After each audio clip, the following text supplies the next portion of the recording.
Hello, and welcome to the Story First podcast. My name is Devin Sawyer, and I am joined by my esteemed co-host and co-founder, Barry Donaldson, aka Crayon. Say hello, Barry.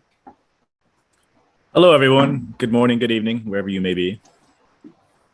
Together, we represent Story Prima, which is a decentralized autonomous organization with a mission to accelerate the growth and success of story-focused NFT projects through media, research, education, and project incubation. Today on Story First, we welcome Lisa and Jonathan Ferland, a veritable power couple when it comes to Web3 storytelling and publishing.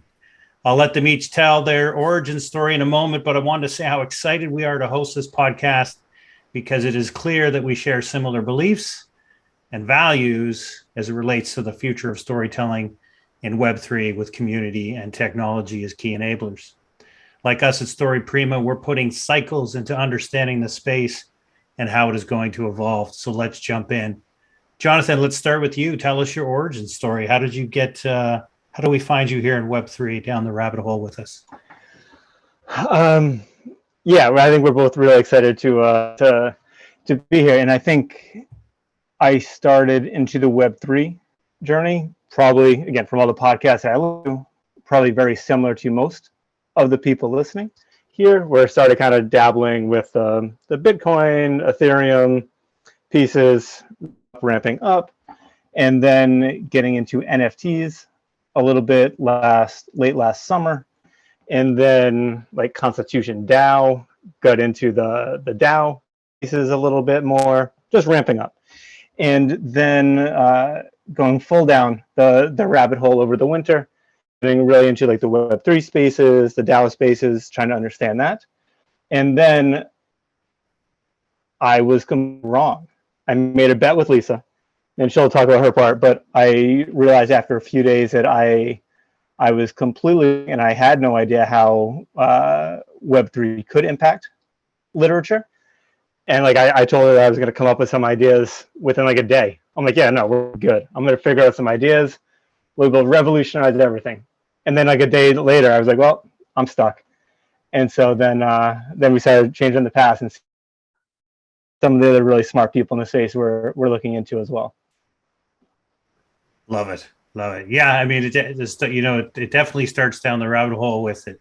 It looks like everything could be different, but then we run into smart people that help us understand that there's a journey to be had here in the space. So with that, Lisa, tell us a little bit about your origin story, your background, and how we find you in Web3 with us today. Yes, my journey to Web3, a bit different than most. I think my academic background is in epidemiology. So I study diseases and how they affect population. Of course, everyone knows epidemiology after the pandemic. But, pre-pandemic, no one knew what epidemiology was. And since we moved to Sweden, I wasn't really able to practice epidemiology or work for the government, as I wasn't yet a U.S. citizen. So in that time, I started writing and publishing and crowdfunding on Kickstarter, store, and then, building my own business, helping other authors kickstart their books, and really use it as a platform for, building their audience and organizing their audience around creative works and coming together and pooling money, together to fund these creative works, which is very similar to see the similarities, as John was very excited about Web3 and telling me how it's going to revolutionize everything. I'm like, we already have this. This is crowdfunding. We're doing this right now. We don't need Web3 to do this. So I was really challenging him to convince me what Web3 could offer that we don't already have, or that, we're not currently doing at the moment, because it's hard enough, as it is now. And with any new technology, there will always be your excited early adopters, and then there will be people who are very skeptical. So as part of my work as a crowdfunding coach and consultant, it's my job to explore the space and figure out what's going on and how I can best help my authors either transition to Web3 and really make the most of it, or not. And the best way to advise them as it pertains to their world building or their audience engagement. So that's really been my introduction, and I'm still very new to the space. I think I try my best to ask the questions and challenge the enthusiasm a little bit without, putting a damper on anything too much. It is very exciting. I do see a lot of potential in different areas, and I think my background in academic teaching offers a different perspective, and I can see a lot of really novel applications in that field that we can talk about. Be very exciting, and I'm hopeful for the future of Web3. Lisa, can I ask you, what was it Jonathan said that sold you on Web3? You're assuming that she's sold. Fair enough. I think that when I started to see so Web3 has a lot of solutions to problems that don't exist yet. And when we start talking about it, and that's why it seems ridiculous when you talk to authors in Web 2 and you talk about sharing royalties, or you talk about any of these things. And as a Web 2 author, you're like, please, this is pennies. We don't need to share pennies on a book sale. But what Web 3 offers is quite different than Web 2 is just the royalty share is almost a misnomer. It wouldn't be a royalty share. It's really equity. You're really sharing equity in the project. And so it's much more than a royalty. You're building value and equity when you mint, or, depending on how many NFTs you mint or how you participate in the DAO. So it's a much more collaborative venture. I think calling it a royalty share, royalty split is underselling the value that Web3 brings to it, because it's something completely different than a Web 2 royalty split. So it's kind of like, we need to reframe some things and maybe redefine how we present them so that authors can understand the value, more value. Because again, when we start to work that has, sort of a logarithmic growth potential there, that isn't, just selling books on Amazon and splitting royalties that way. So I would say that I can see the potential. That's not sold yet, but I can definitely see how it's providing different solutions that are, new to this. Yeah, sure. That makes sense.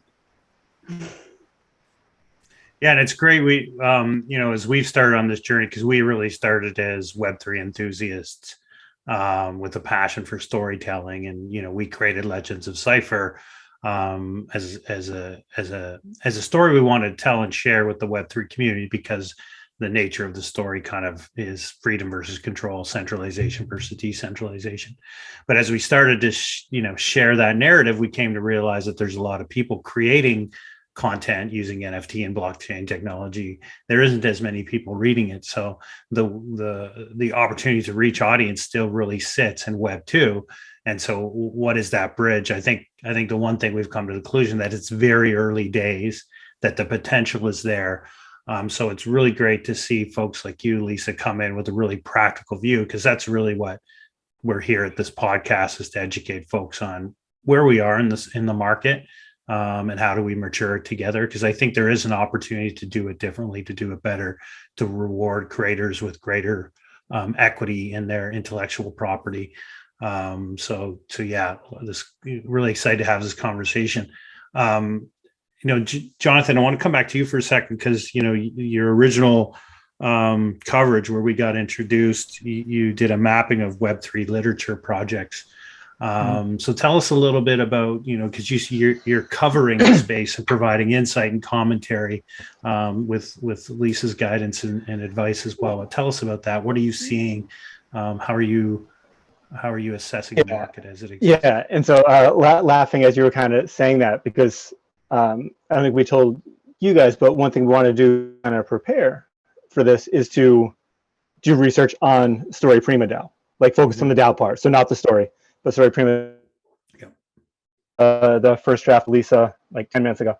But it's like words, and it starts off as like, we're so early on this. So it's exactly what you're talking about, of building up. Really love how you guys are building up the demand for readership again, like with the podcast, with the research that you have as one of the priorities that people can talk and cycle through and think about.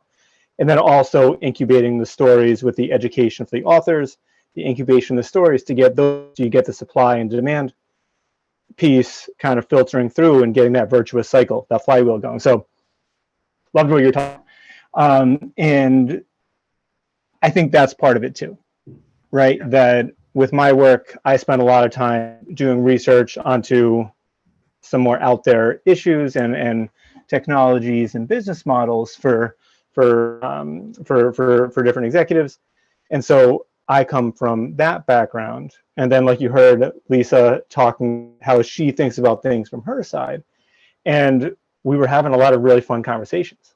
Like we were walking the dog and could work and how they could interact and how they could be, the good parts could stay, but new things could be unlocked with Web3 pieces. So we were having all these conversations, right? I think the kids were getting sick of us talking about it at the dinner table.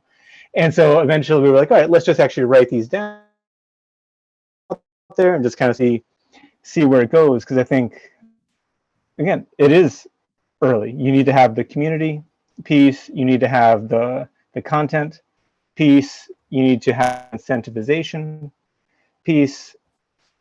But then, and I think Lisa's talked about this before, the core piece are the same, right? The community and the audience. And I think that's one thing that she's brought up a lot when we talk all these kind of the bells and whistles and other really important pieces are there. But if you don't have that community part, that audience part, it's not gonna kind of go anywhere. And so, Lisa, I'd love to, because in the ethos in Web3, kind of the idea being in a decentralized community and having a DAO, a decentralized autonomous organization, creates an opportunity for flat hierarchy, for the fans to be more involved. I mean, in the ideal state, to have the fans more involved directly with the creators, so that kind of, remove barriers between the owners and or originators, the writers, the authors, the creators of the intellectual property and their fans. It creates this opportunity, but it's an ideal opportunity where the fans can directly fund, and there's similarities to, like you said, the communities that exist through traditional independent publishing, through Kickstarter, fundraising, and those types of things. What are you seeing is there parallels, differences, contrast? What are you seeing in the differences between the opportunities with Web3 communities and the communities that you've been working with in the self-publishing space in Web2, if you will? Yeah, it's funny you mentioned, Kickstarter is a traditional method because it's by far the most disruptive of Web 2 publishing. But yes, I think there's a lot of parallels and a lot of models that are quite similar. So if you look at Patreon, that's a long-term patronage model where patrons at different levels get access to different elements, and authors can offer co-creation and collaboration in that way as well. The main differences with Web3 is that your investment is going in not only into the project itself, but hopefully return on investment. So again, much more equity based. And I think that's something that we haven't seen in the publishing space. We've seen a lot of crowdfunding, equity building in startups, tons in startups, tons in biotech companies, fintech companies, but not in publishing. No one's offering equity in books because it's simply not there. To invest in there hasn't been a model or a mechanism to really invest in an author catalog of books. Or if you have a favorite author who is very prolific and writing lots of stories, there really isn't an opportunity to do much more than consume as a reader, and maybe interact in the fan club or get behind books, but not really the opportunity to co-create. And so that is a new element. I think that's really exciting with 3, that if the community is up for it and the writer is up for it, for that type of collaboration, I think it takes a special creative person to allow for that level of co-creation and co-collaboration into their work. Because at the end of the day, they're doing all the work. So it is a lot to release the reins of control a little bit. So it's not for everyone. And I don't think that model needs to be for everyone, but it is there. And it's interesting that the platform offers that, not the platform, I guess the model, the models are there to offer that if that's something that the community wants. Yeah, good point. I think, that's embedded in the Web3 community, this idea that NFT, blockchain technology, cryptocurrencies allow for that.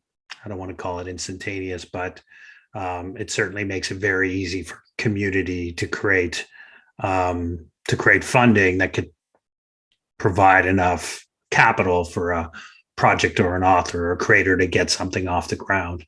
And then in doing that, to share equity back. Some of the technologies that you covered, Jonathan, that are out there, Web3 platforms, for example, Mirror as a Web3 platform. We recently published some content after an evaluation saying that it's not quite ready for prime time. Can you share with our audience, because that's a key platform that has a lot of awareness in the space today. But let us know some of your thoughts there. What are some of the gaps and how do we? It's very likely that we just messed it up. Very likely. If I know my ability with technology, very likely that happened. But also, we've done a lot within the crypto space, like, again, moving money around and investing in different spaces. So again, probably mess it up because it does seem to be something well regarded in the space and well thought of in the space, and that it should work. But we're not brand new at this, and we have 2 collectors to our first, which is fantastic, and we can't get the Ethereum out. Like, we've tried. I think I spent just as much money in gas fees trying to get it out that we have in there. And I have no idea how to do or what to do. So I think that money's just kind of lost now, or that Ethereum is just kind of lost. And I think that's just part of it. Unfortunately, again, going back to we're so early is, this, like, some of the user experience pieces aren't quite there yet. Some of the transaction fees there yet. Even some of the language, just calling it gas fees instead of just transaction fees. It's just a lot of pieces are still just being built up. With the Mirror piece, we might try. I think they just launched a new update to writing NFTs a week or so ago. So maybe that will make things a little bit easier to use. But yeah, we wanted to try it out and start trying out all the tools that are available within the space.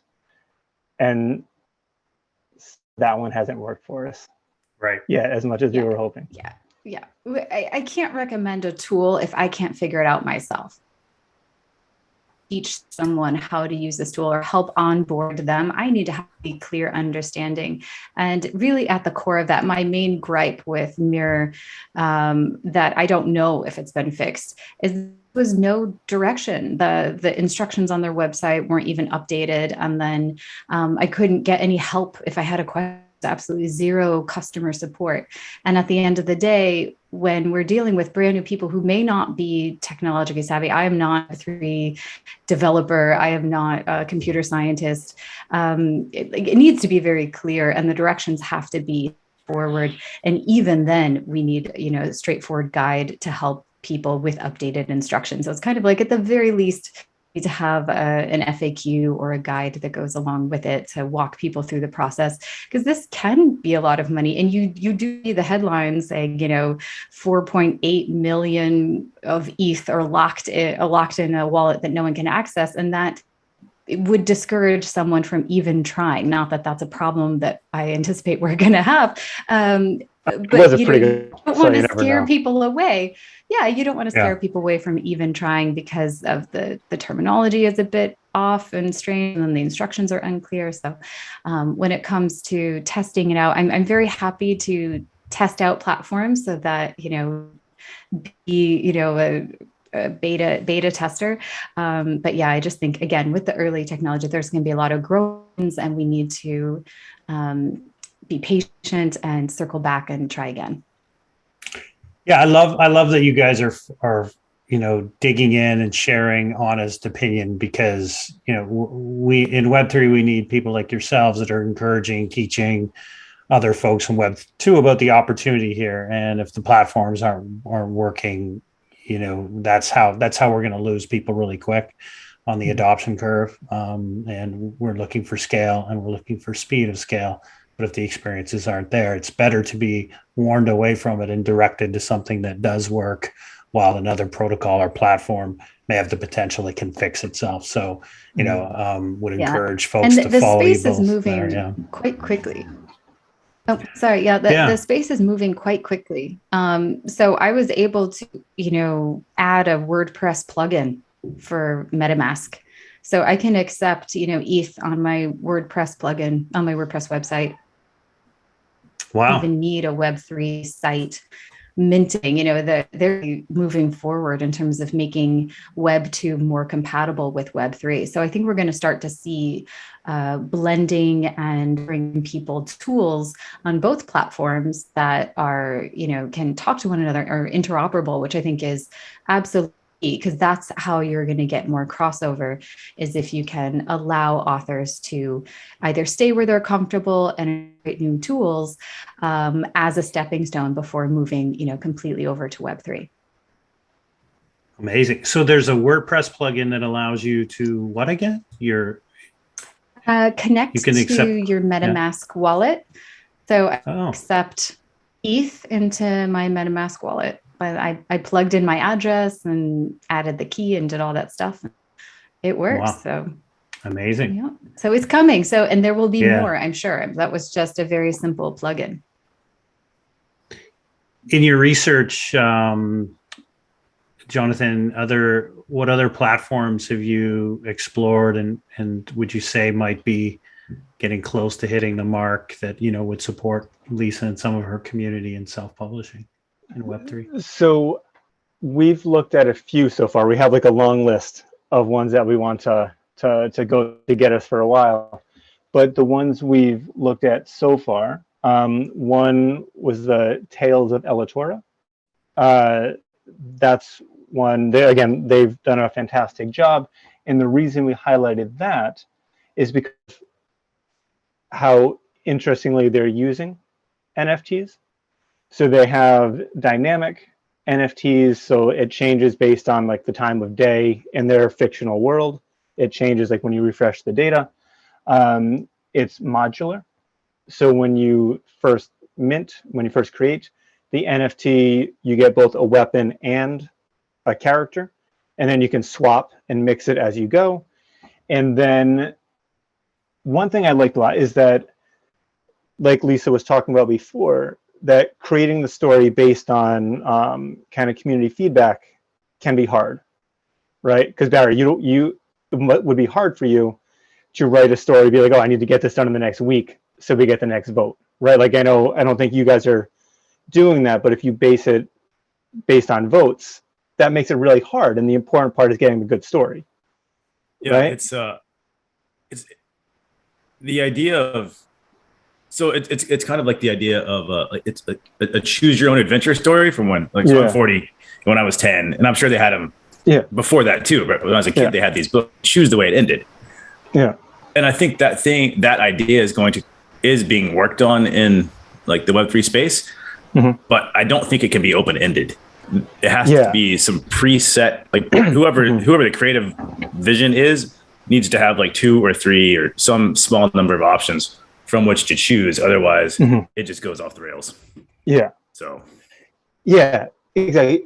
But then with Tales of Elatora, what is interesting is that they've launched a Discord-based role-playing game, which let's say it's a week or a month or a few months to write that next chapter, right? Instead of having the community check out that next kind of vote is possible, now they have a role-playing game. So use your NFT in the game, and it gives the community an incentive to keep checking back and keep staying active and engaging with it. So I thought and again, Lisa and I talked about it a lot, but both the dynamic NFTs and the engagement strategy that they had were really interesting. So I think we were really impressed with their project. We've found that I'm sure this is common across the space, but the attention span is pretty short, and so there has to be something like. So we're working on a series of like short comics right now, right? But so the idea of an RPG or like a Discord-based RPG or like Forgotten Runes Wizards Cult is creating an actual video game. Perfect.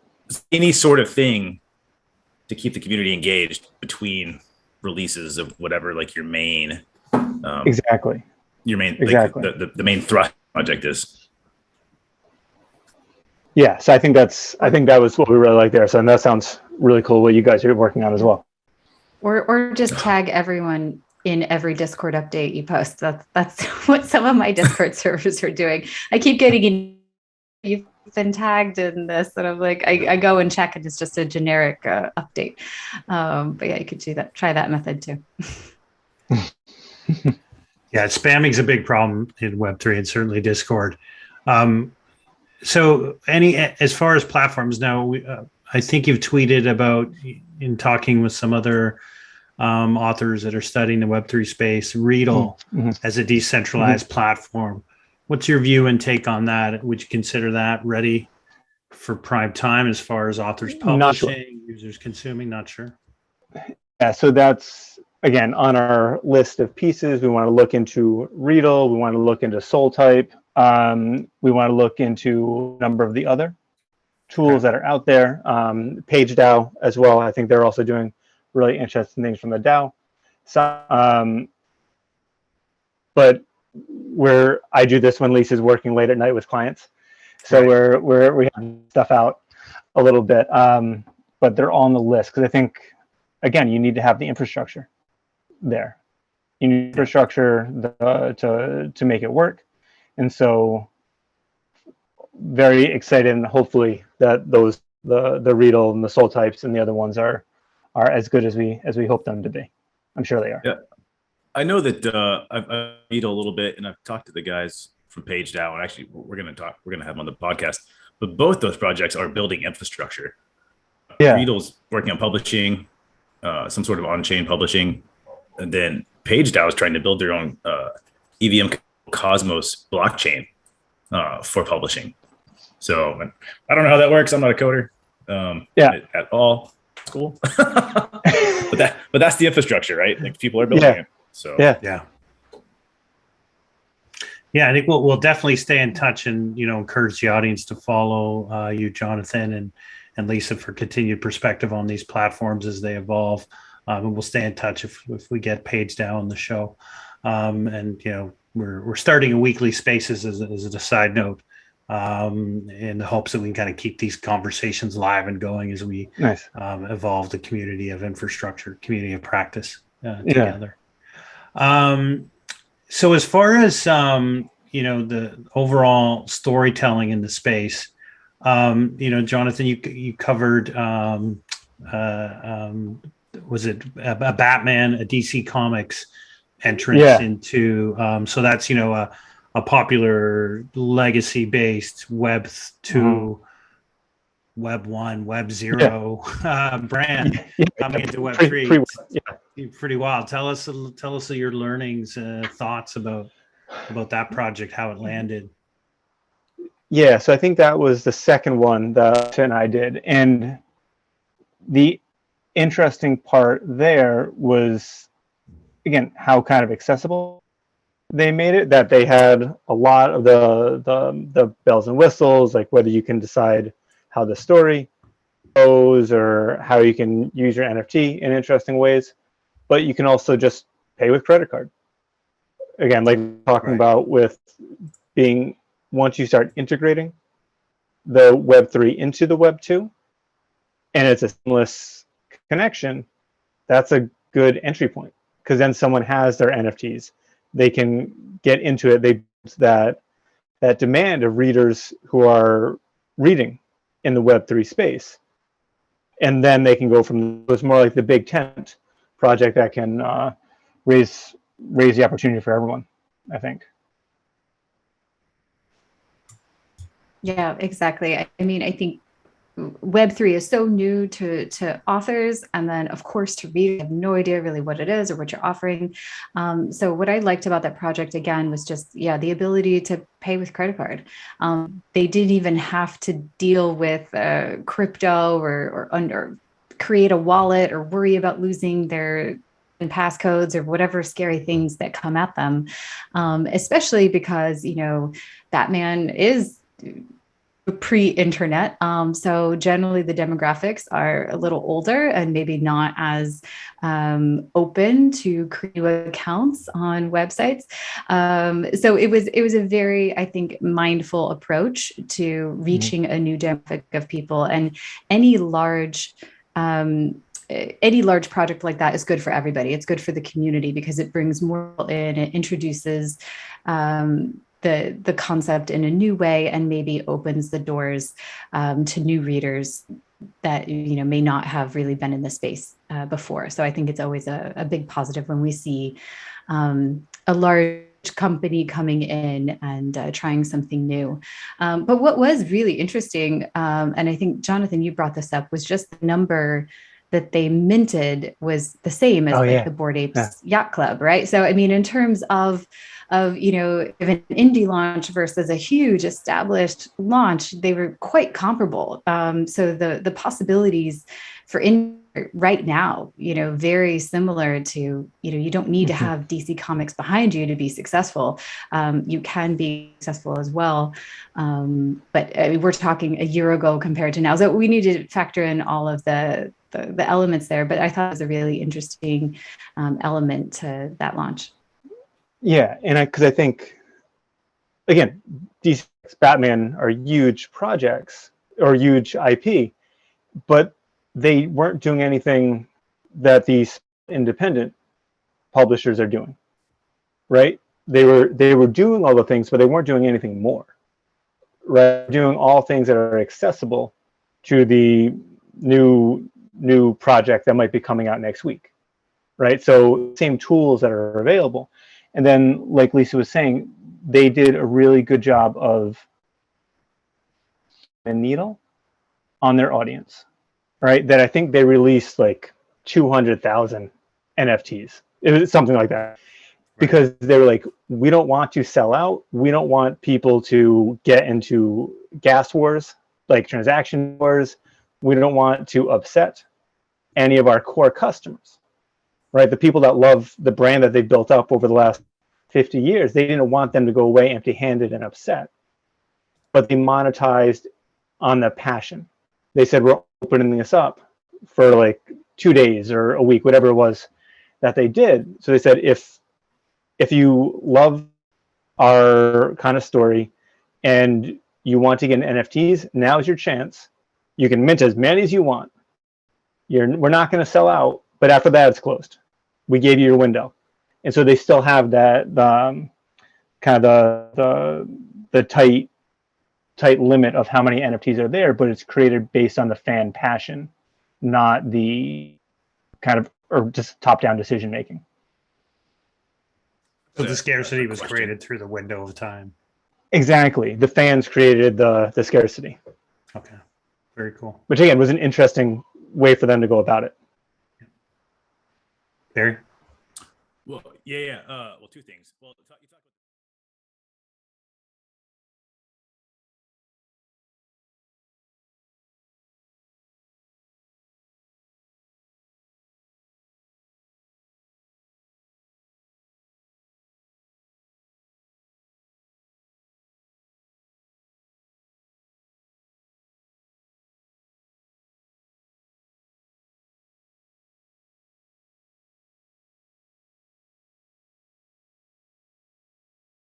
their valuable reasons.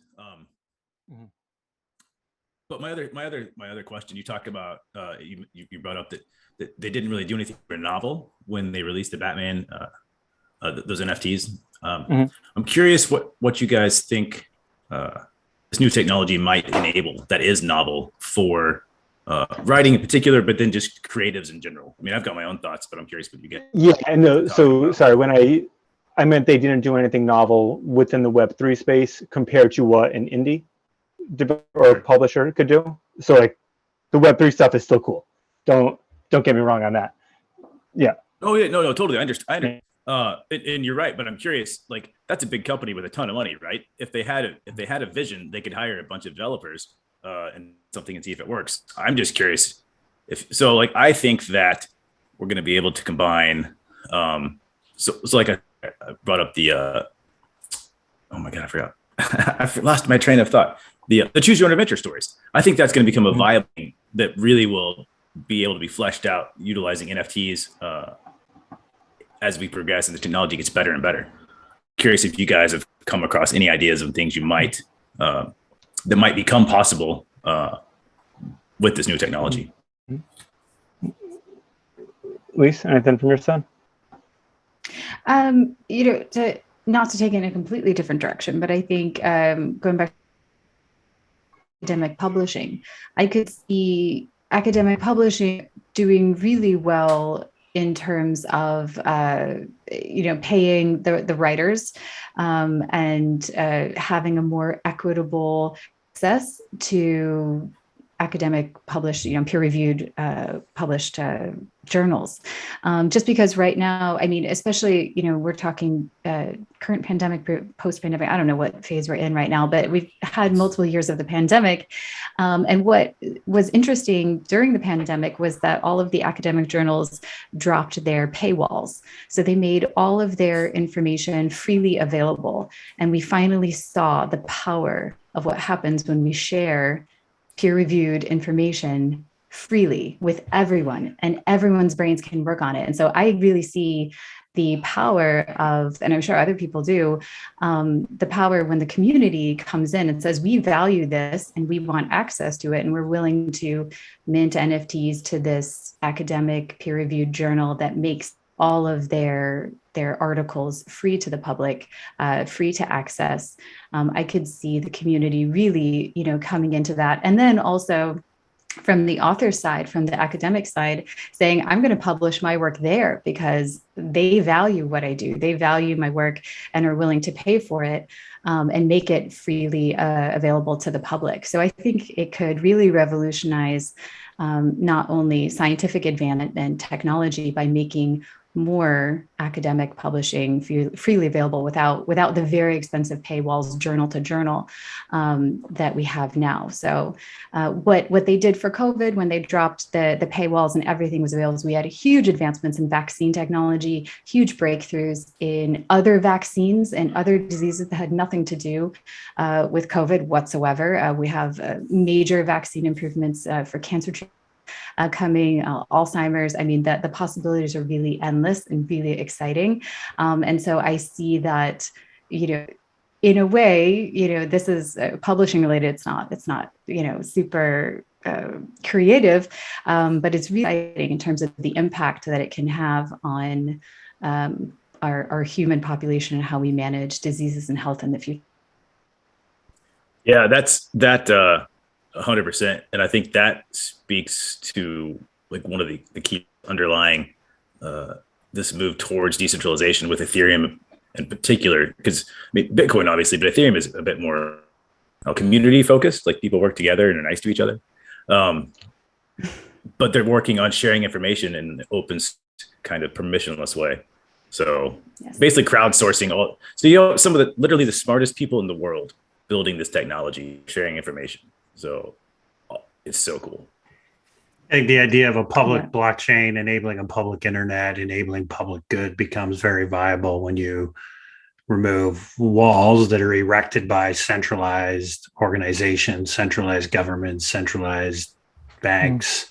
You have a frictionless opportunity for commerce that can be created from the ground up. And, I think it's a great example to think of academic journals and in the same as the context as publishing for creative storytelling, it's the opportunity for community to support the projects that they love versus what has been curated by, not to downplay experts and executives and executive producers and whatnot, but decentralized promises the idea to create structure and governance that would allow communities from the ground up to create opportunity together and vote on what is most important and make sure that equitable distribution of funds to the people doing the most work is properly disseminated. So early days, but there's certainly a lot of possibility there if we can get over the experience hurdles. And experience hurdles being one thing. I wanted to pivot maybe, Lisa, with your experience in kind of guiding authors in the self-publishing space to raise money for their projects. What are the things you think that might, because you mentioned kind of the authors and some of the technical barriers that might exist that just happen to be the way Web3 works today. Is there any behavioral or mental models that maybe creators and authors have to kind of change their thinking a little bit to embrace the space as it might be in the future? I think the authors anywhere who are most successful are the ones who are willing to experiment and try new things and persevere. I think, those are the core qualities for anything, whether it be trying something new in Web 2 or doing something Web 3. At the core of it, of course, you have to have a good story, but if you have no readers, it doesn't matter. So you have to really, embrace putting yourself out there, explaining why, I think really tapping into why this is important and why this platform is going to, and really translate the value to the reader and say, this is why you should participate in this new way. This is why I'm asking you to do it over here and engage with me on this side. I think really capturing the value and some people will join because it's new, and will be, persuaded because, oh, this is so cool, and they'll get on. So I think at the core of it, the marketing approach of tapping into a very strong why, being super clear, messaging with your target audience, and then of course building the social proof and the excitement. All of it is exactly the same. Web3 is no different than Web 2, and if you try to shortcut or do it out of order, it's fine. You're just going to stumble and bumble, and it's going to take 10 times as long. If you build up your audience and have communication and build excitement and buzz, you'll have a big launch. It doesn't matter what platform you're launching on. But the fundamentals of marketing, those have held true regardless. So again, the novelty of Web3 will wear off. And I think in the beginning, people were able to capitalize on that and just say, hey, I'm launching over here on Web3 and go check it out. And that was enough to draw attention. But even now, the marketplace is saturated and there's so much. And so it's going to take more concerted effort and a targeted approach in terms of, audience building. You can't just get away with, oh, it's new, so I'm doing it. You have to really, explain the why and make that clear to your audience. So authors, self-publishers, really, if they want to kind of direct their community to Web3 for the opportunity to participate in a new kind of equity-based model, invest differently in them as a writer or creator, becomes something that they have to possibly educate their audience about as much as they would educate and inform their audience about the great story they're telling or the great project they're launching. Absolutely. Makes sense. Coming up on the hour, would love to just close on a couple of questions.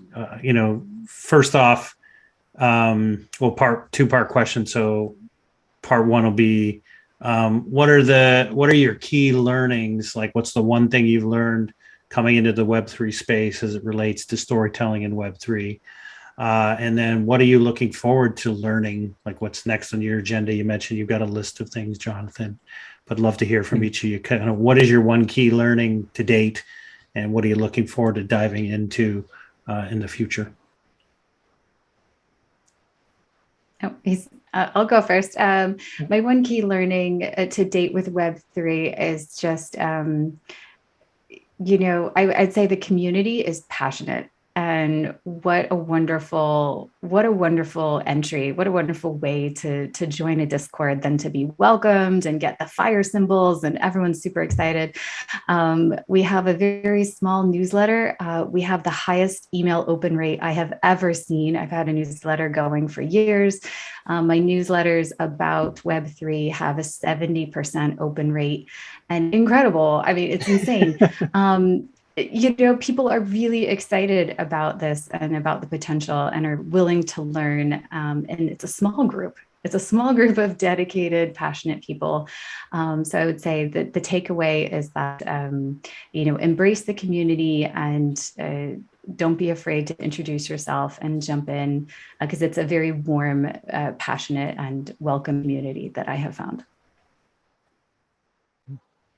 And I think kind of matching up with that, I think that, like we've talked about, we are still early, right? That if you look at just what is available today and that is static, and that's what it's going to be in the future, that might be kind of, right? But seeing the potential of how things can grow and how you guys are developing and launching, and how these other Riedel and how these other products are launching, and other books and stories will come out. That's the exciting part, right? That it's a totally different ecosystem than it was a year ago, than it was 6 months ago. And so understanding that and seeing how quickly things move, that's a really fun part for me. And so that's what I enjoy. And I think, like with the second part of the question, like, and it kind of ties into what Barry was asking me for as well. One thing that I'm excited is looking outside of the literature space. Again, we looked at Batman, we looked at Tales of Ellatora, we looked at you guys, and we want to look more at what's going on in music NFTs, right? Are we going to get a step in for book where it's the read to earn instead? Like, are we going to start taking those ideas and integrating them into read books and reading stories and literature? Because that would be really cool to take those ideas that are out there and just reapply them into the story space. So I think that's one thing, again, on our list of things to do, but that's making notes on a lot as I go. I've never heard of read to earn. Did you just invent that here today on Story First? Have you, like, read to earn? Like, isn't that it? Like, shouldn't that be everything? Yeah. Is it? Okay, maybe I missed that. Okay. No, that's one of the first things we talked about around the dinner table the other day. Okay. I'm like, when are we gonna get the read to earn going? Like, you see the Kindle and you get it as you go. Like, again, I'm not a programmer or developer either, but like, that'd be cool. I would enjoy that. I think that's the model. We're busy walking. You walk to earn. We walk every day. We earn sweat crypto on our app, and so it's like, why not? I'm reading anyway. Why not get me some Riedel coins or reading coins, whatever coins you want to give me to read your books. I'll take them in Canada at a later date. Love it. Lisa, what are you looking forward to learning or seeing in the future?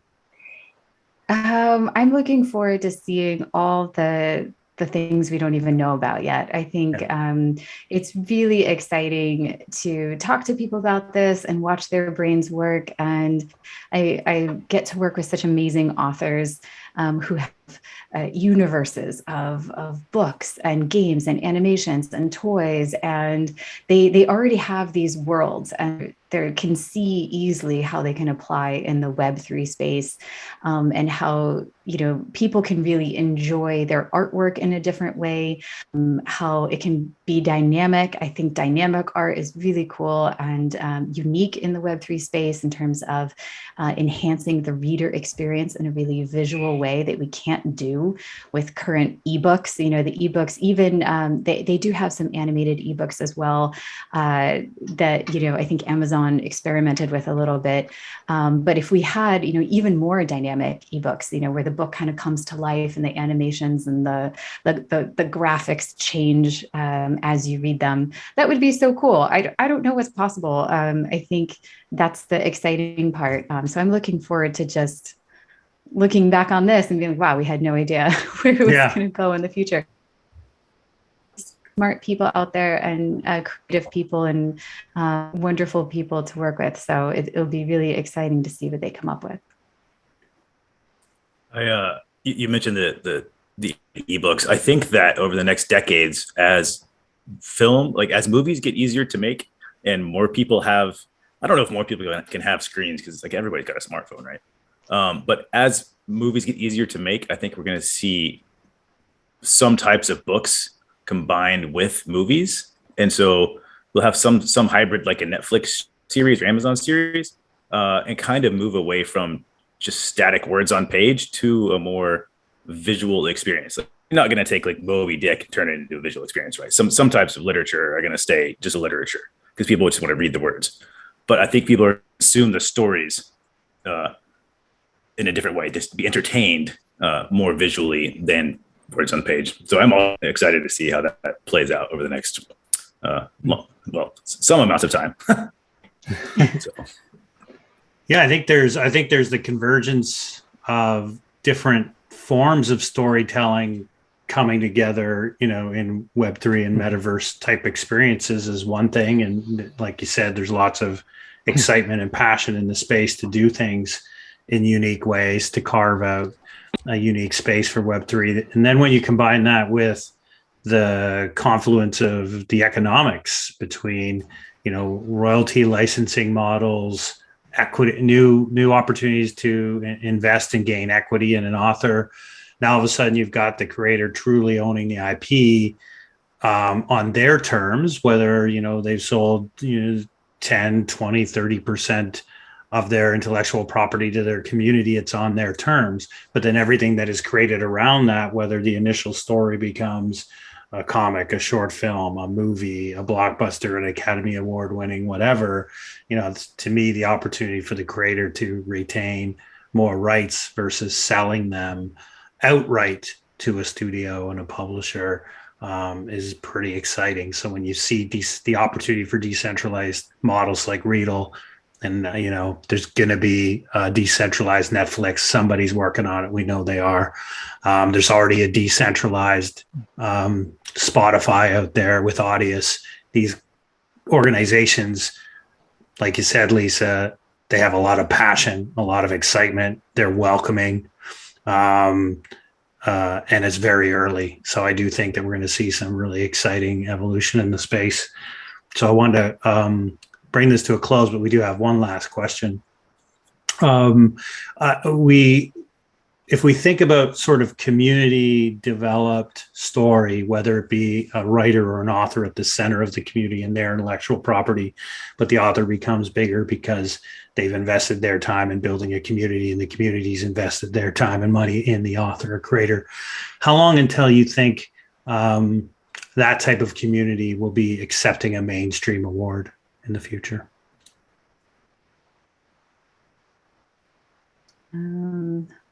That's a good question. Like a Pulitzer or Academy Award. What do you think? Decentralized community accepting a mainstream award. Yeah, in literature as it is now. So I think it's tough because traditional publishing is pretty snobby and they tend to look down on alternate forms of storytelling. It's really a shame. I've just seen the reception, the smashing success that Kickstarter has had for authors and just how traditional publishers care. So Web3 is even, I think they probably care even less about Web3 than they do about what's happening in Web2 to their detriment. So if we're seeking traditional awards awarded by traditional gatekeepers, let's make our own awards. Let's make our own Web3 awards. Forget them, right? Like, why do we need their approval? I like that. That's the best answer so far. Let's forget that. Create our own awards. Yeah. Yeah. Love it. Fun. Yeah. We don't need kingmakers over here, right? Well, that was amazing. I want to thank you both for your time. Really love to hear what you're learning in the space and as thought leaders and leaders of community. We're really excited to have you on the show and engaging with us in future collaborations. So thank you for your time today, and we'll stay in touch for sure. Thank you guys so much. Thank you guys. This is fun.